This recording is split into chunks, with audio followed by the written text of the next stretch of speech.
তো এর আগেই আমার সাথে কথা বলাটাও বন্ধ করে দিয়েছিল, আর ওই মাসেই ও মায়াকে বিয়েও করেছিল। তো সেই জন্যই আপনি আজ অব্দি বিয়ে করেননি আর এখানে একাই থাকেন? হ্যাঁ। সুধীরবাবু আপনার সঙ্গে যা যা করেছেন তার জন্যে খুব কষ্ট হয়েছে আপনার, হয়তো খুব ঘেন্না করতেন ওকে। আমার থেকে বেশি ঘেন্নাও কে আর কেই বা করতে পারে। উনি আপনাকে আপনার অধিকার দেয়নি, আপনি সম্পত্তিতে ভাগ চাইলেন, আর যখন সম্পত্তি উনি আপনাকে দিলেন না তখন আপনি রেগে গেলেন আর মেরে দিলেন ওকে। আমি ওকে মারিনি, আর আমি ওকে কেন মারবো? আমি তো চেয়েছিলাম যে ও বেঁচে থাকুক আর সারা জীবন কষ্ট পাক। যেদিন সুধীরবাবু মারা যান সেদিন দুপুরবেলা আপনি কোথায় ছিলেন? আমি বাড়িতেই ছিলাম। আপনার কাছে কোনো উইটনেস বা প্রমাণ আছে? কোনো প্রমাণ নেই। হ্যালো, হ্যাঁ স্যার। ওকে স্যার, হ্যাঁ এখানেই আছেন, আমি বলে দিচ্ছি। হ্যাঁ, ইয়েস স্যার। স্যার সালুমকে স্যার ফরেন্সিকে ডাকছেন তাড়াতাড়ি, বলছিলেন যে কিছু দেখাতে চান। ওকে।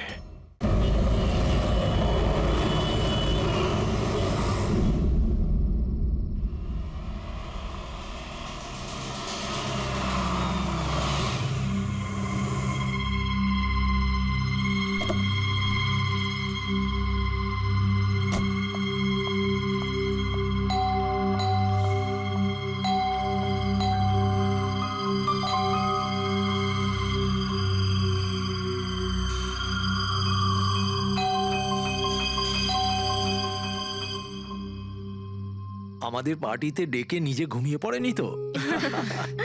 স্যার, ও নিজের জন্মদিনের পার্টিতে কি করে ঘুমাবে? আরে ওকে কিছু বিশ্বাস নেই, 60 বছর বয়স হয়েছে। সুধীর বাইরে আয় ভাই। হ্যালো, পার্টি আজকেই তো নাকি কাল? হ্যাঁ, পার্টি আজই, আই এম শিওর। আমি ওকে একবার ফোন করে দেখি।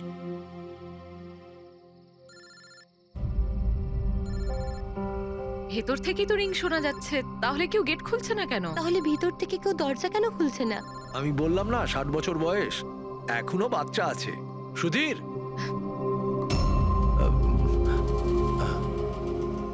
পিছনে জানলার দিকে গিয়ে দেখি। হ্যাঁ হ্যাঁ স্যার, চলুন। চলুন ওদিকে।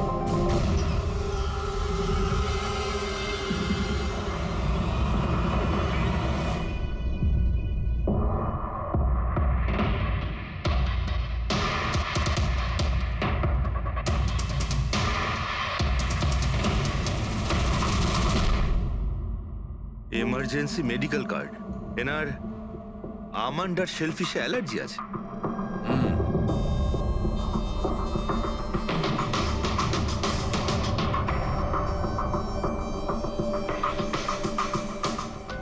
স্যার, কেকটাও পুরো খাওয়া হয়নি। এই দেখুন, মনে হচ্ছে কেক কাটার কিছুক্ষণের মধ্যেই এরা সবাই মারা গিয়েছেন।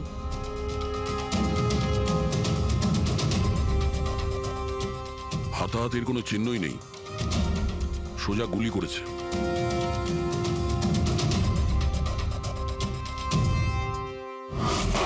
এইভাবেই গুলি চালিয়েছে।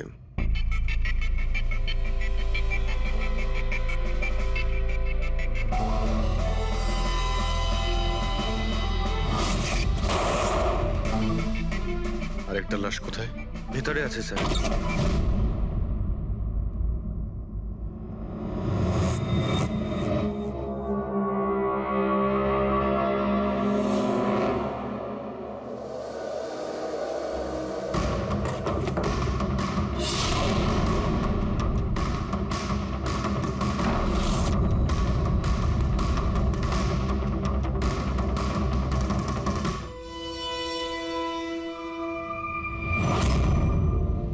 গান কেস, কিন্তু এ তো পুরো খালি।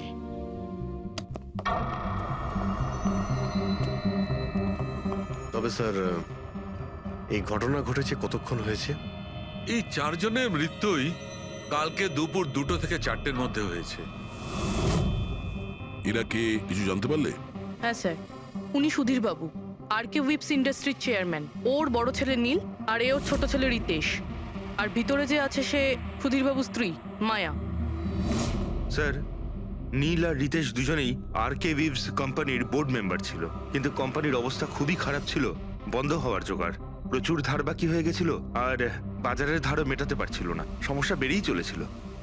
তাহলে এখানে সেলিব্রেশন কি জন্য হচ্ছিল? স্যার সুধীর বাবুর 60তম জন্মদিন ছিল। বার্থডে সেলিব্রেট করছিল? তাহলে নিশ্চয়ই আরো অনেকে এসেছিল। অফিসের কিছু লোক এসেছিল স্যার, আর ওদেরকে জিজ্ঞাসাবাদ করে ছেড়ে দিয়েছি। এরা সবাই এখানে একসাথে থাকতো কি? না না স্যার, এখানে তো শুধু সুধীরবাবু আর মায়া থাকতেন। সুধীরবাবু নীল আর রিতেশের জন্য আলাদা আলাদা বাংলো কিনে রেখেছিলেন, এরা দুজন ওখানেই থাকতো। আজকে তারা বাবার জন্মদিন পালন করতে এসেছিল। স্যার সন্ধেবেলায় অনেক বড় একটা পার্টি হওয়ার কথা ছিল, কেক কাটার কিছুক্ষণের মধ্যেই সবাই মারা যায়। পার্টি প্ল্যান যারা করেছিল সেই টিমটা এসেছিল, কিন্তু কেউ দরজা খোলেনি দেখে চলে গিয়েছিল। বস, আমার মনে হচ্ছে না যে কেউ বাইরে থেকে এসেছিল। যা কিছু ঘটেছে এই 4 জনের মধ্যেই ঘটেছে। কিন্তু বাড়িতে তো কোনো চাকর অবশ্যই থাকবে। আছে তো, চাকর আছে তো, কিন্তু তারা গ্রামে গেছে। সুধীরবাবু শুধু আজকের জন্য একজন সার্ভেন্ট হায়ার করেছিলেন, সে কাল সকালে কাজ করে গেছিল। আর পার্টি শেষ হওয়ার পরে আজকে এসে পরিষ্কার করার কথা ছিল। পার্টি শেষ হওয়ার আগেই সবকিছু শেষ হয়ে গেছে। মনে তো হচ্ছে এটা মার্ডারই। সরি ডক্টর সালুকে, আমার এটা মনে হচ্ছে যে এই 4 জন ছাড়াও এখানে আরো একজন ছিল, যে বাইরে থেকে ভেতরে এসেছিল। একটু মন দিয়ে দেখো, এখানে কোনো হাতাহাতির কোনো চিহ্ন নেই, আর প্রত্যেকটা জিনিস নিজের জায়গাতেই আছে। এটা মনে হচ্ছে যে কেউ কেকের মধ্যে কিছু মিশিয়ে দিয়েছিল, যেটা খেয়ে এরা 4 জনই অজ্ঞান হয়ে গেছিল। তারপরে ওই 5 নম্বর লোকটা বাড়ির মধ্যে ঢুকলো, এসে সবাইকে গুলি করে দিল। এটা বস 100% মার্ডার। মার্ডার আর সুইসাইডও। আচ্ছা, তোমরা তো নিশ্চিতভাবে কি করে বলছো? স্যার এই দেখুন, বাকি 3টে লাশের কাছে স্ট্রাগলের কোনো চিহ্ন মাত্র নেই, শুধুমাত্র সুধীরবাবু ছাড়া। এনার পা ভাঁজ হয়ে রয়েছে, অনেকটা ব্লাডও বেরিয়েছে। আমার মনে হয় যখন ওনার গুলি লাগে তখন উনি বেঁচে ছিলেন। যদি উনিও কেক খেয়ে বাকিদের মতো অজ্ঞান হয়ে থাকতেন তাহলে ওদের মতোই পড়ে থাকতেন। ইনি প্রথমে 3 জনকে গুলি করেন আর তারপর সুইসাইড করেন, এরকম মনে হচ্ছে। যদি এটাই হয়তো তাহলে যে বন্দুক দিয়ে গুলি করা হয়েছিল সেটা কোথায়? সেটা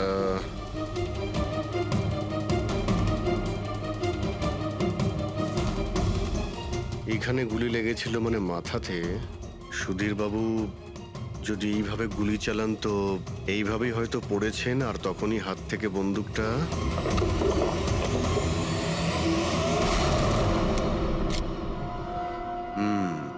এই হলো বন্দুক। স্যার এই দেখুন, রিতেশের ফোনটা পেলাম। স্যার ও কেক কাটার কিছুক্ষণ পরেই নিজের সোশ্যাল পেজে এই সেলফিটা পোস্ট করেছে। বলছিলাম না, এখানে পঞ্চম ব্যক্তি থাকতেই পারে না। কিন্তু বুঝতে পারছি না কেন, আমার এখনো সন্দেহ আছে। দেখুন, সন্দেহ করা তো আমাদের কাজ। একটা কাজ করে যতগুলো এভিডেন্স আছে, যতগুলো জিনিস আছে, সব বিউরোতে নিয়ে যাই, দেখি এসিপি স্যার কি বলেন। গোলমাল মনে হচ্ছে। বস, আমি ওদের পেটের মধ্যে কেকের টুকরো পেয়েছি। ওই যে কেক ওরা খেয়েছিল, ওই কেকের মধ্যে সেনেটিভ মেশানো ছিল, নেশার ওষুধ। সেনেটিভ? 3 জন খেয়েছে আর অজ্ঞান হয়ে গেছে। 4 জনই? না, 3 জন। নীল, রিতেশ আর মায়া, ওদের 3 জনের পেটের মধ্যেই শুধু কেকের টুকরো পাওয়া গেছে। তার মানে সুধীরবাবু ওই কেকটা খাননি? না দয়া, সুধীর শুধু একজনই ছিল যে গুলি চলবার সময় অজ্ঞান হয়নি। কি সুধীরবাবু নিজের জন্মদিনে কেক খাননি? হয়নি, কারণ ওই কেকের মধ্যে বাদাম মেশানো ছিল। কিন্তু স্যার ওনার বাড়ির লোকের তো নিশ্চয়ই জানা আছে যে ওনার বাদাম থেকে অ্যালার্জি ছিল। এক্স্যাক্টলি। তাহলে এই কেক আনলো কেন? অদ্ভুত ব্যাপার। সুধীরবাবুর বার্থডে ছিল আর কেক ওই 3 জনে খেয়েছিল। কেক 3 জনে খেয়েছিল, কিন্তু ওখান থেকে যে বন্দুকটা পাওয়া গেছে তাতে 4টে গুলি খরচ হয়েছে, যেগুলো এদের গায়ে লেগেছে। অদ্ভুত ব্যাপার যে ওর ওপর সুধীরের আঙুলের ছাপ আর আছে। ওই বন্দুকটাও তো সুধীরবাবুর নামেই রেজিস্টার করা। তো সুধীরবাবু প্রথমে ওই 3 জনকে গুলি করে আর তারপর নিজে সুইসাইড করে, কিন্তু কেন? ঝামেলা এড়ানোর জন্য। ব্যবসা ডুবে যাচ্ছে, ধার দেনা বেড়ে যাচ্ছে, এই জন্য নিজের সঙ্গে পুরো ফ্যামিলিটাকেই মেরে ফেলে। আর কি কারণ হতে পারে? হ্যাঁ স্যার, তাই তো মনে হচ্ছে। সুধীরবাবু ইচ্ছে করেই ওই বাদামওয়ালা কেক নিয়ে এসেছিল যাতে ওনাকে না খেতে হয়, আর উনি সেনেটিভ মিশিয়ে ওই কেকটা সবাইকে খাইয়ে দেন। আর অজ্ঞান হওয়ার পরে তাদের মেরে ফেলে নিজেও আত্মহত্যা করেন। রবি, ওই রিতেশ যেটা ফটো আপলোড করেছিল না নেটে, সেটা একটু খোলো তো। কটার সময় তুলেছিল এই ফটোটা? স্যার 2:05 মিনিটে। আর আপলোড করেছিল? স্যার 2:07 মিনিটে। সালুকে একটা কথা বলো, কেক খাওয়ার কতক্ষণ পরে ওরা অজ্ঞান হয়েছিল?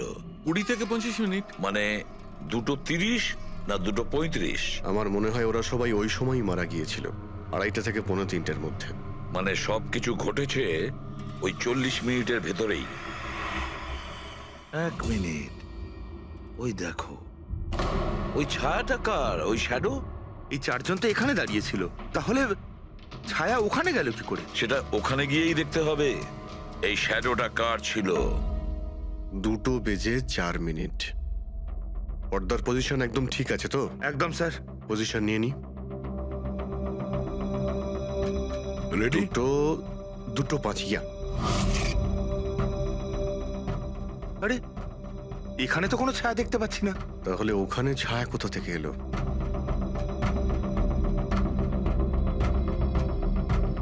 রোদটা এই দিক থেকেই আসছে। পুরবি, তুমি ওইখানটা গিয়ে দাঁড়াও তো। ইয়া, ব্যাস।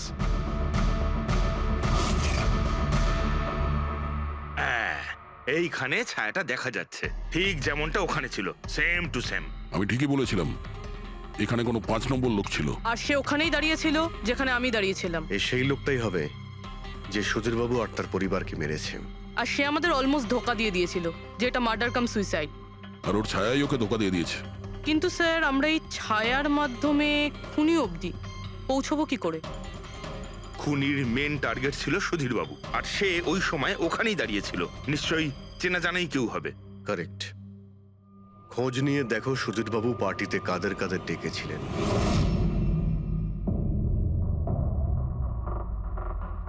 স্যার, আমি পড়ি। তুমি সুধীরের এক্সিকিউটিভ অ্যাসিস্ট্যান্ট? হ্যাঁ। স্যার, আমি Jahnavi. Marketing head. Yes sir. হ্যাঁ স্যার, আমি জগন্নাথ, আমি কোম্পানির লয়ার।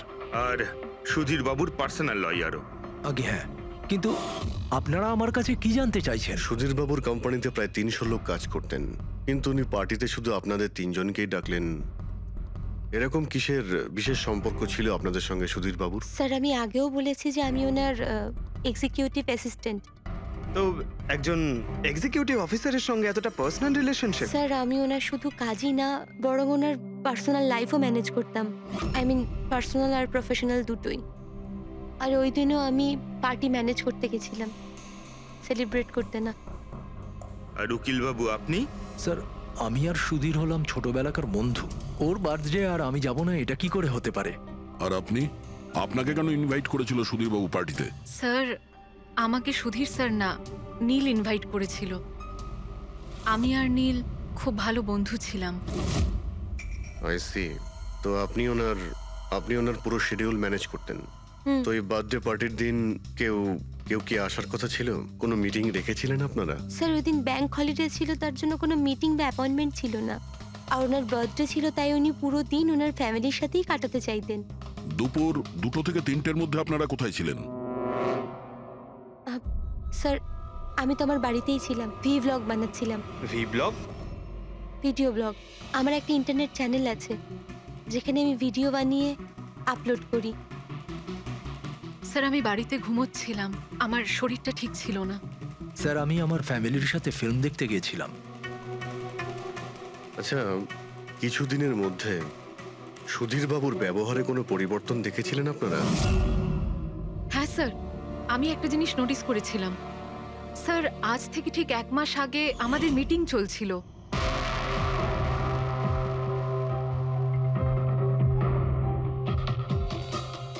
স্যার, কি ব্যাপার, ভেতরে এসো। ঠিক আছে, তুমি যাও।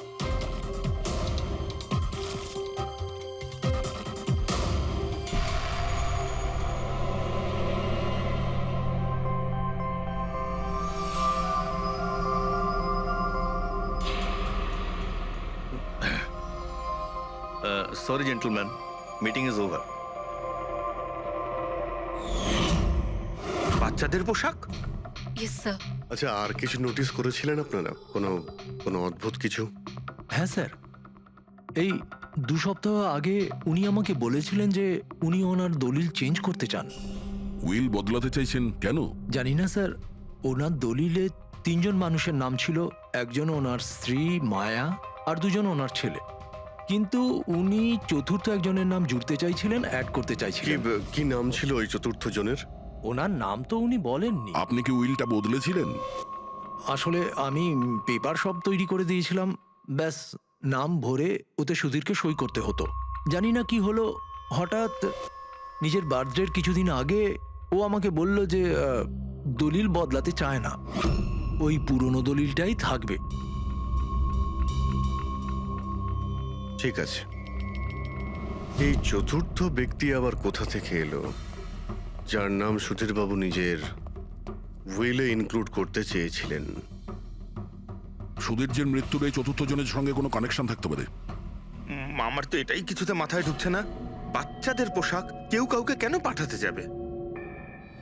বাচ্চাদের জামা কাপড় পাঠানো হয়েছিল, তাহলে ওই এনভেলপটা কোথায় গেল? সুধীর বাবুর রুমটা তো আমরা ভালো করে চেক করেছি, ওখানে তো কিছুই পাইনি আমরা। বাড়িতে নয় তো অফিসে?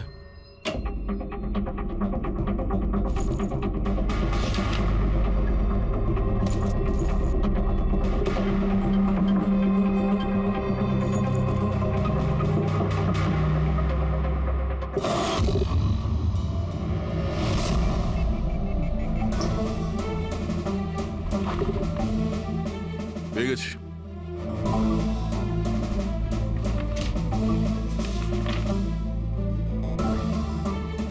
আরে এতে তো দেখছি কোনো পোস্টাল স্ট্যাম্প বা যে পাঠিয়েছে তার নামই নেই। তাহলে পার্সেল এখানে পৌঁছলো কি করে? মনে হচ্ছে এই এনভেলপটা সোজা কেউ কোম্পানির পোস্ট বক্সে ঢেলে দিয়েছিল।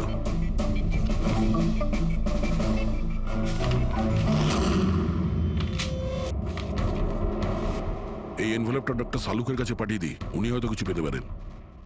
ঠিক আছে। আচ্ছা, এই জাহ্নবী বলছিল যে এই পার্সেলটা দেখে মিস্টার সুধীর একদম চমকে গিয়েছিলেন। হতে পারে কোনো পুরনো স্মৃতি জেগে উঠেছিল। আর তারপর উনি কাউকে কলও করেছিলেন হয়তো। আগের মাসের কল ডিটেলস সুধীরবাবুরটা দেখি এই এনভেলপ পাওয়ার পরে সুধীরবাবু সবার আগে কাকে ফোন করেছিলেন? সুধীরের ফোন এসেছিল অনেক বছর বাদে। কি কথা হয়েছিল আপনাদের দুজনের? খুব রেগেছিল যে আমি ওকে কেন এনভেলপটা পাঠিয়েছিলাম, কিন্তু আমি তো ওকে এনভেলপ পাঠাইনি। কিন্তু কোনো কারণ তো ছিল যাতে সুধীরবাবু আপনাকে সন্দেহ করেন। হ্যাঁ, নিশ্চয়ই। ওই এনভেলপে বাচ্চার জামা ছিল। ওর মনে হয়েছিল ওটা সেই জামাটাই যেটা আমি আর সুধীর আমাদের সন্তানের জন্য কিনেছিলাম। আমাদের বাচ্চার জন্য? আমার আর সুধীরের সন্তান। 30 বছর আগে আমি আরকে ওয়েবস কোম্পানিতে অ্যাকাউন্ট ডিপার্টমেন্টে কাজ করতাম। সুধীরের বাবা সেটার মালিক ছিল। ওখানেই সুধীর আর আমার সম্পর্ক হয়েছিল। আর কিছু বোঝার আগেই আমি বুঝতে পারি যে আমি সুধীরের সন্তানের মা হতে চলেছি। তো আপনাদের দুজনের বিয়ে হয়নি? না, হয়নি। সুধীর তো কথা দিয়েছিল, কিন্তু ওর প্যারেন্টস রাজি হয়নি, কারণ আমি ওদের স্টেটাসে ছিলাম না।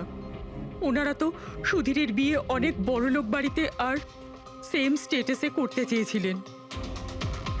তারপরে ওর প্যারেন্টস আর ফ্যামিলি খুব চেষ্টা করেছিল ওকে, আমাকে, এমনকি আমার ফ্যামিলিকেও বোঝানোর জন্য যে আমি বাচ্চাটাকে নষ্ট করে দিই। আমিও ঠিক করেছিলাম যে যাই হয়ে যাক আমি আমার সন্তানকে জন্ম দেবই। 15ই মার্চ 1990 সালে আমার সন্তান এই পৃথিবীতে এসেছিল, কিন্তু সেই রাতেই ও মারা গিয়েছিল। যে বাচ্চাটাকে কোলে নিয়ে আদর করছিলাম, ছোট ছোট জামা কাপড় পরাচ্ছিলাম, কিচ্ছু করতে পারিনি আমি। আমি ভেবেছিলাম যে এরকম সময় তো সুধীর আমার পাশে থাকবে, আমাকে সাপোর্ট করবে, কিন্তু ও তো এর আগেই আমার সাথে কথা বলাটাও বন্ধ করে দিয়েছিল। আর ওই মাসেই ও মায়াকে বিয়েও করেছিল। তো সেই জন্যই আপনি আজ অব্দি বিয়ে করেননি আর এখানে একাই থাকেন? হ্যাঁ। সুধীরবাবু আপনার সঙ্গে যা যা করেছেন তার জন্যে খুব কষ্ট হয়েছে আপনার হয়তো। খুব ঘেন্না করতেন ওকে? আমার থেকে বেশি ঘেন্না ওকে আর কেই বা করতে পারে। উনি আপনাকে আপনার অধিকার দেয়নি, আপনি সম্পত্তিতে ভাগ চাইলেন, আর যখন সম্পত্তি উনি আপনাকে দিলেন না তখন আপনি রেগে গেলেন আর মেরে দিলেন ওকে। আমি ওকে মারিনি, আর আমি ওকে কেন মারবো? আমি তো চেয়েছিলাম যে ও বেঁচে থাকুক আর সারা জীবন কষ্ট পাক। যেদিন সুধীরবাবু মারা যান সেদিন দুপুরবেলা আপনি কোথায় ছিলেন? আমি বাড়িতেই ছিলাম। আপনার কাছে কোনো উইটনেস বা প্রমাণ আছে? কোনো প্রমাণ নেই। হ্যালো, হ্যাঁ স্যার, ওকে স্যার, হ্যাঁ এখানেই আছেন, আমি বলে দিচ্ছি। হ্যাঁ, ইয়েস স্যার। স্যার সালুঙ্কি স্যার ফরেন্সিকে ডাকছেন তাড়াতাড়ি, বলছিলেন যে কিছু দেখাতে চান। ওকে। শুনলে তো বিশ্বাসই করতে পারবে না বস। ওই এনভেলপটাকে যখন আমি ভালো করে পরীক্ষা করলাম তাতে কোনো ফিঙ্গারপ্রিন্ট তো পাইনি, কিন্তু ওই এনভেলপ থেকে আমি ডিএনএ এর জন্য স্যাম্পল পেয়ে গেছি। যে ওই চিঠিটা পাঠিয়েছে সে মনে হয় মুখ দিয়ে থুতুর সাহায্যে ওটাকে সেঁটে দিয়েছে। আর এইভাবে ওই এনভেলপ থেকে আমি স্যালাইভা স্যাম্পল পেয়ে গেছি, যার থেকে ডিএনএ টেস্ট করতে পারবো। কিন্তু ডক্টর, ডিএনএ টেস্টিং এতে তো 4 থেকে 6 সপ্তাহ লাগবে। হ্যাঁ, আর আমি 5 দিনের জন্য যাচ্ছি দিল্লি এক কনফারেন্সে, কিন্তু তার আগে আমি কিছু প্রাইমারি টেস্ট করিয়ে নিয়েছি। তো স্যার আপনি এই টেস্ট থেকে কি পেলেন? এই টেস্ট থেকে আমি জানতে পেরেছি যে এটা যার ডিএনএ হোক না কেন তার ডিএনএ সুধীরবাবুর ডিএনএ এর সঙ্গে ম্যাচ করছে। কি?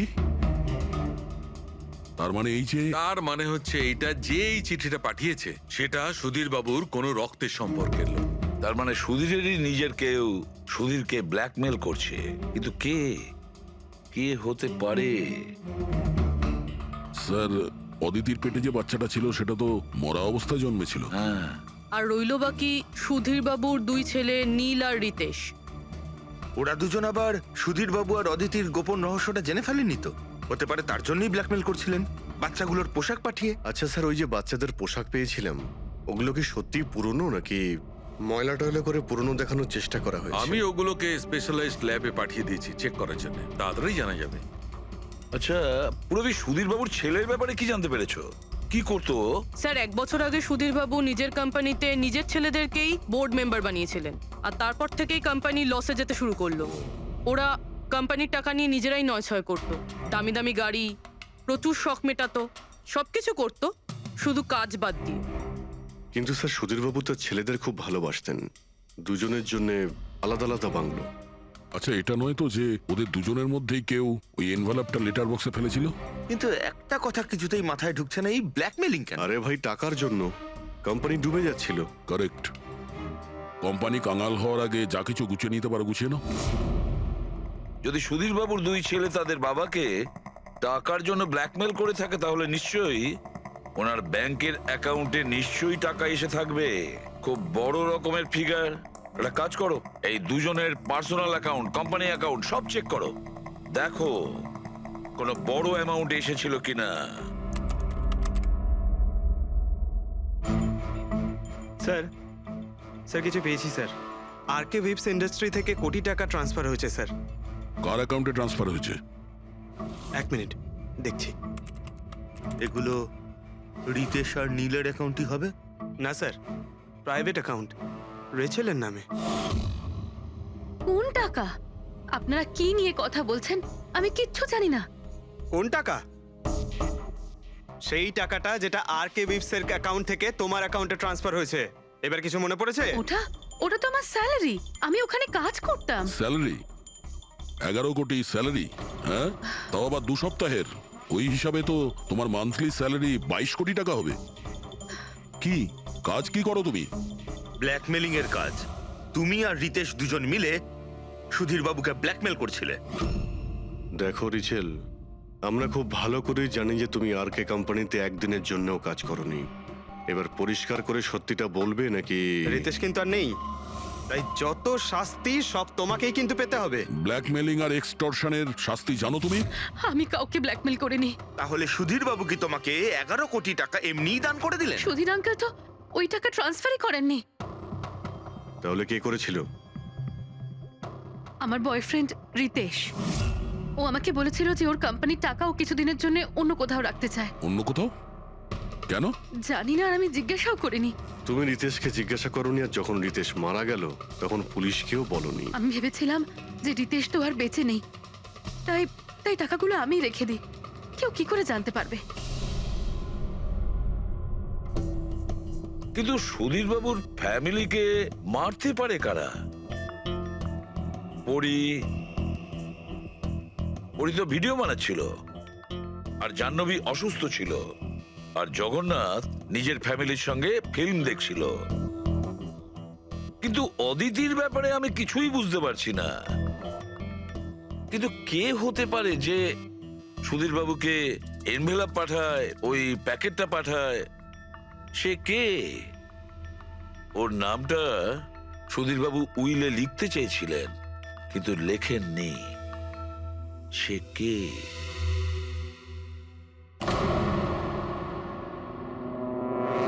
প্রেমের দ্বিতীয় কেকটা কোথা থেকে আসলো?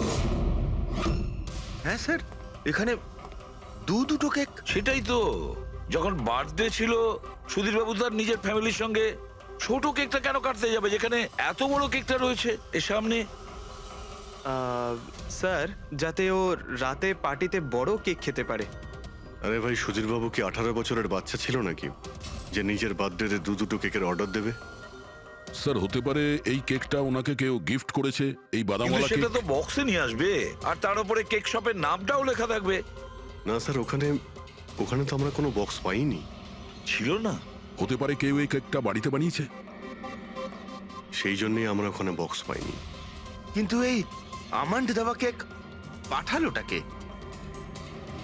স্যার, হ্যাঁ, স্যার আমি জাহ্নবীর সোশ্যাল প্রোফাইল চেক করছিলাম। স্যার, এখানে ওর অনেক অনেক ছবি আছে যেখানে ও কেক আর পেস্ট্রি বেক করছিল। বেকিং ও খুব পছন্দ করে। হ্যাঁ, আমি বেকিং পছন্দ করি, তাতে কি? তো কিছু না, তুমি বাদামওয়ালা কেক বানিয়েছিলে না সুধীর বাবুর জন্য? আমি যখন জানি যে ওনার বাদামে অ্যালার্জি, তাহলে আমি ওনার জন্য বাদাম কেক কেন বানাবো? কারণ তুমি চাইছিলে যে উনি কেকটা না খান, যদি খেত অজ্ঞান হয়ে যেত না। আর তুমি চাইতে যখন তুমি ওকে মারবে তখন যেন ওর জ্ঞান থাকে, কষ্ট পায় তোমার সামনে, প্রাণ ভিক্ষা করে, তাই না? আরে আমি সুধীর আঙ্কেলকে কেন মারবো? তুমি কেকের মধ্যে সেনেটিভ মেশাওনি রিতেশ, নীল আর মায়াকে মারার জন্য? আপনারা এইসব কি বলছেন বলুন তো? ব্যাস ব্যাস, অনেক হয়েছে। তুমি বলেছিলে না যে ওই দিন তুমি অসুস্থ ছিলে আর বাড়িতেই ছিলে? কোথাও তুমি যাওনি। তুমি পার্টিতে কিভাবে গিয়েছিলে কিনা পার্টিতে? আমি সত্যি 2-3 পর্যন্ত ঘুমিয়েছিলাম। তারপর ঘুম থেকে ওঠার পর আমার মনে হলো যে আমি একটু বেটার ফিল করছি, আর তাই আমি পার্টিতে চলে যাই। এতে আমার কি অন্যায়? তুমি যদি রাত 2টো থেকে 3টে অবধি সত্যিই ঘুমিয়েছিলে, তাহলে 2:30টার সময় যখন সুধীর বাবু মারা যান, তখন তোমার মোবাইল ওনার ঘরের সামনে গেল কি করে? দেখো জাহ্নবী, মিথ্যে বলে কোনো লাভ নেই। আমরা তোমার মোবাইলের রেকর্ড চেক করে দেখেছি। যে সময় সুধীর বাবু মারা যান সেই সময় তোমার ফোনের লোকেশন ওনার বাড়ির কাছেই ছিল। এবার সত্যি বলবে নাকি আরো টাইম ওয়েস্ট করতে চাও? আমি আর নীল একে অপরকে ভালোবাসতাম। আমরা ভেবেছিলাম যে নীলের বাবার বার্থডে, আমাদের কাছে একটা ভালো সুযোগ ছিল ওনাকে আমাদের ব্যাপারটা বলার, আর সেই জন্যই আমি ওখানে যাই। ওখানে গিয়ে নীলকে অনেকবার কল করি, প্রায় 1 ঘন্টা ওখানে ছিলাম আমি, কিন্তু নীলের কোনো কল আসেনি। আমি ভেবেছিলাম নীল হয়তো সময় পাচ্ছে না আমাকে কল করার। মিথ্যে কথা। তোমার মনে হয়েছিল নীল তোমাকে ঠকাচ্ছে, সেই কারণে তুমি ওকে আর ওর পুরো ফ্যামিলিকে মেরে দিয়েছো। এই আপনারা কি বলছেন বলুন তো? আমি বেকিং করতে ভালোবাসি, তার মানে তো এটা নয় যে খুনটা আমি করেছি। ইন্টারনেটে রেসিপি দেখে তো যে কেউ কেক বানিয়ে ফেলতে পারে। কেক বানানো কি এমন কঠিন কাজ? আর রিতেশের গার্লফ্রেন্ড রেচেল, ও তো বেকিং করে। আপনারা ওকে কি কেন কিছু জিজ্ঞেস করছেন না? সবাইকে জিজ্ঞেস করবো আমরা। ডাকো সবাইকে। ভীষণ ইন্টারেস্টিং কেস এটা। এরকম খুব কম হয় যে এতজনের কাছে একটা লোকের প্রাণ নেওয়ার জন্য সুযোগও আছে আর মোটিভও আছে। আপনারা আবার? আরে স্যার, আমি কেন মারবো ওনাকে? আপনি নীলকে বিয়ে করতে চেয়েছিলেন, ওর ফ্যামিলির লোকেরা রাজি হয়নি। এ তো খুব বড় একটা কারণ খুন করার। আর সুধীর বাবুর ফ্যামিলির জন্য আত্মমর্যাদা, সোশ্যাল স্ট্যাটাস অনেক গুরুত্বপূর্ণ ব্যাপার ছিল। এর সবচেয়ে বড় এক্সাম্পল অদিতি দেবী। আর সুধীর বাবু এই নিজের সম্পত্তি আর স্ট্যাটাসের জন্য আপনার জীবন নষ্ট করে দিয়েছেন। তাহলে আপনার থেকে বেশি ঘৃণা আর কে করতে পারে? আমার কাছে পয়সার কোনো মূল্য নেই, আর না কোনো বিষয়ে রিগ্রেট। আফসোস তো তোমার হওয়ার কথা রাচেল। এখানে তো 5,000 টাকার জন্য মানুষ মানুষকে খুন করে, আর তুমি তো বসে বসে 11 কোটি টাকা পেয়েছো। আর আপনি?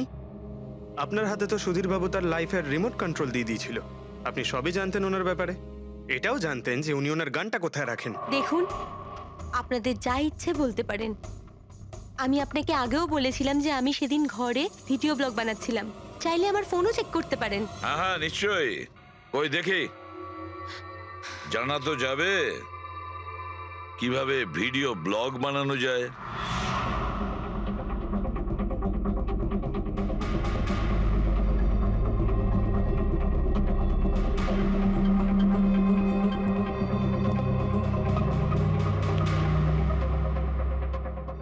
স্যার, এখন আপনি বিশ্বাস করেছেন তো যে সেদিন আমি নিজের ঘরে DIY ভিডিও বানাচ্ছিলাম? DIY তার মানে? Do it yourself. স্যার, আমি প্রত্যেকদিন নিজের ইন্টারনেট চ্যানেলে মানুষদের দৈনন্দিন কাজের ইজি পদ্ধতি দেখাই। Do it yourself. স্যার, হ্যাঁ নিউজ পেপারটা দেখুন, ডেটটা ওই একই। হ্যাঁ সেটাই তো আছে। মানে ভিডিও ওই দিনই শুট করা হয়েছিল? স্যার, হ্যাঁ পুরবি। স্যার আমি মেমোরি কার্ডের ডেট আর টাইম চেক করেছি। এই ভিডিওটা ওই দিনই তৈরি করেছিল, 2টো থেকে 4টের মধ্যে। আচ্ছা, আর স্যার, পরীর মোবাইল লোকেশন ক্রস চেক করেছিলাম আমরা, তাতে দেখলাম ও সেদিন বাড়িতেই ছিল। পুরবি একটা কাজ করো, এই 4 জন লেডিসকে আলাদা ঘরে বসাও। স্যার হুম। চলো।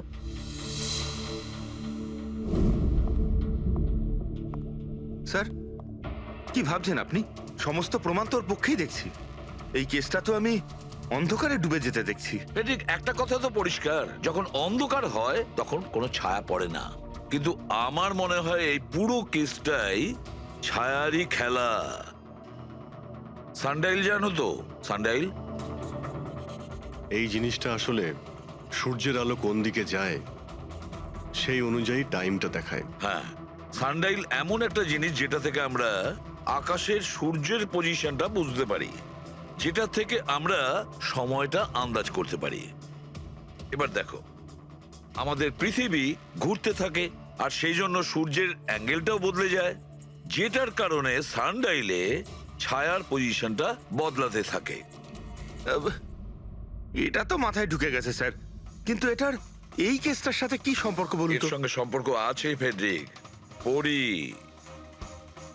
এই পুরো প্রমাণগুলোই আমরা পরীর কাছ থেকে কালেক্ট করেছি। পরি সে এমন একজন কেউ পুরো এভিডেন্স গুলো ম্যানিপুলেট করতে পারে, মেমোরি কার্ডের ডেটটাও চেঞ্জ করতে পারে, পুরো এভিডেন্সেস কন্ট্রোল করতে পারে। কিন্তু সূর্যকে কন্ট্রোল পরি করতে পারে না।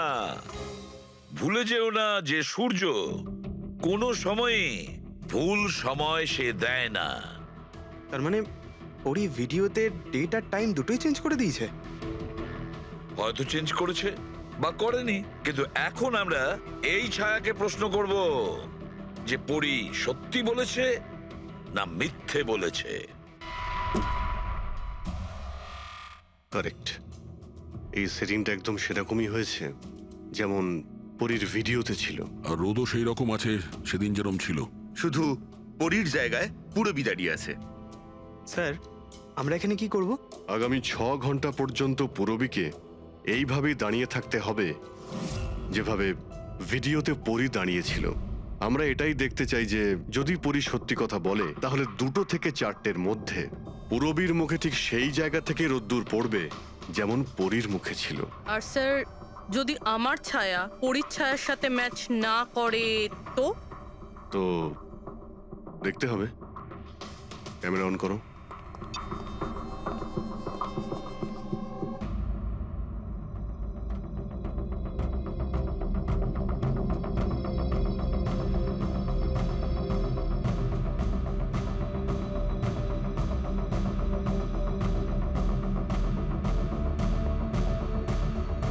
চলো, গুড। ওকে পুরবী, রিল্যাক্স। আচ্ছা, কি আছে এই ভিডিওতে? আরে দেখতে দাও ভাই।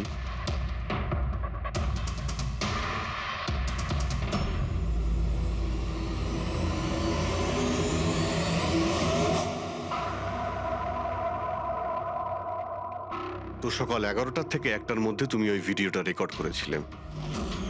আর তুমি খুব চালাকির সাথে ভিডিও ডেট আর টাইম চেঞ্জ করে দিয়েছো। মেমোরি কার্ডের ডেট আর টাইম বদলে দিয়েছিলে, নিজের মোবাইল ফোনটা বাড়িতে রেখে দিয়েছিলে যাতে আমরা ওখানকার লোকেশন পাই। তুমি কি মনে করেছিলে এসব করার ফলে আমরা বোকা হয়ে যাব? হ্যাঁ না, তুমি আমাদেরকে বোকা বানাতে পারলে, না আকাশে ওঠা সূর্যকে। তোমার ভিডিওতে রোডের ডিরেকশন দেখে স্পষ্টই বোঝা যাচ্ছে ওই ভিডিওটা 11টা থেকে 1টার মধ্যে শুট করা হয়েছে। চেষ্টাটা ভালোই করেছিলেন, কিন্তু রিসার্চ ওয়ার্কটা একটু দরকার ছিল। পরি, তোমার ব্যাপারে আমরা সবকিছু জেনে গেছি।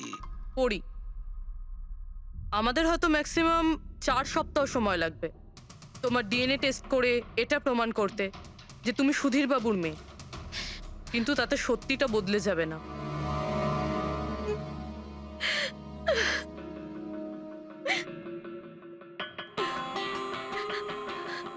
আমি ওনাকে মারতে চাইতাম না, একদমই মারতে চাইতাম না ওনাকে।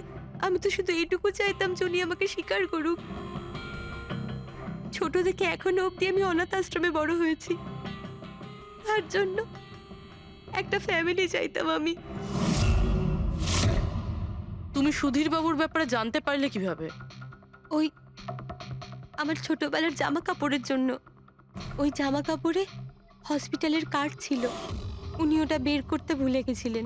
ওই কার্ডে বাবার নাম্বারও ছিল।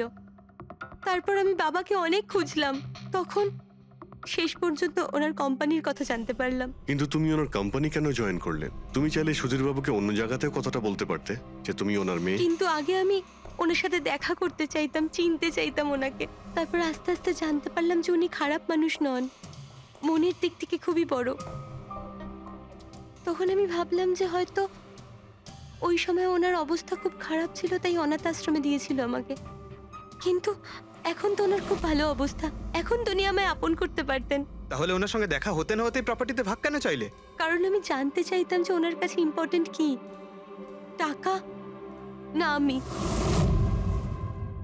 তার জন্যই সুধীর বাবু ওনার উইল চেঞ্জ করতে চাইছিলেন। হ্যাঁ, আর এটা শুনে আমি খুব খুশি হয়ে গেছিলাম। কিন্তু সুধীর বাবু তার সিদ্ধান্ত বদলে ফেলেছিলেন, যেটা তুমি সহ্য করতে পারোনি। স্যার, ও সব ওনার ওয়াইফ আর ওনার মেয়ের জন্য হয়েছিল। ওরা এটা সহ্যই করতে পারছিল না যে বাবা আমার নাম উইলে অ্যাড করছিল।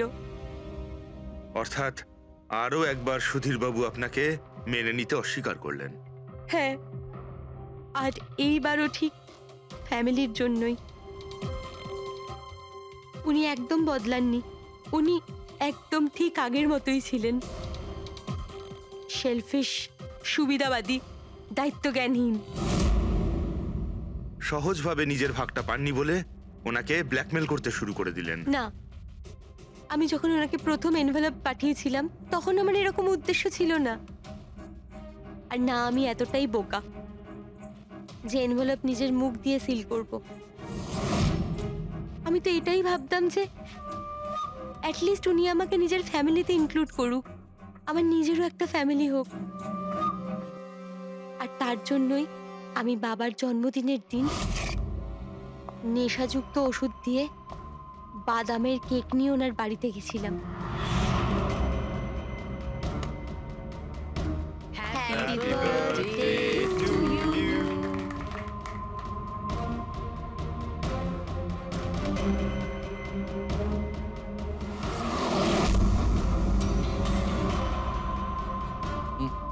আমার অ্যালার্জি আছে।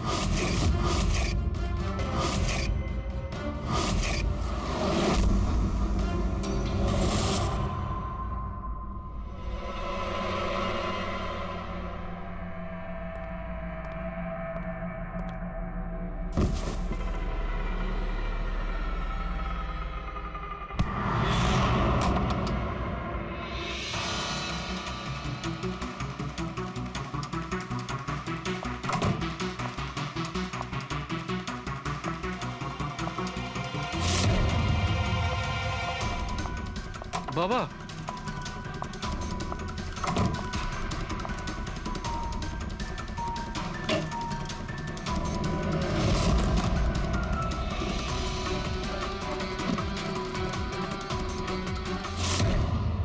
তুমি সুধীর বাবুর পুরো ফ্যামিলিকে মারতে চেয়েছিলে না? তোমার লক্ষ্য পূরণ হয়েছে। এবার তোমার সঙ্গে ওনার ফ্যামিলির লাস্ট মেম্বারও শেষ হয়ে যাবে। জেল যাওয়ার আগে আমরা তোমার সঙ্গে কারোর সঙ্গে দেখা করিয়ে দিতে চাই।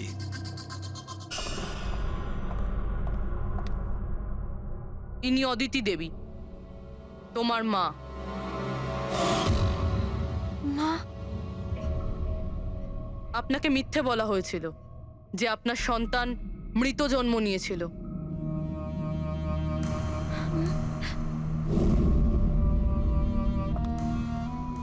মা,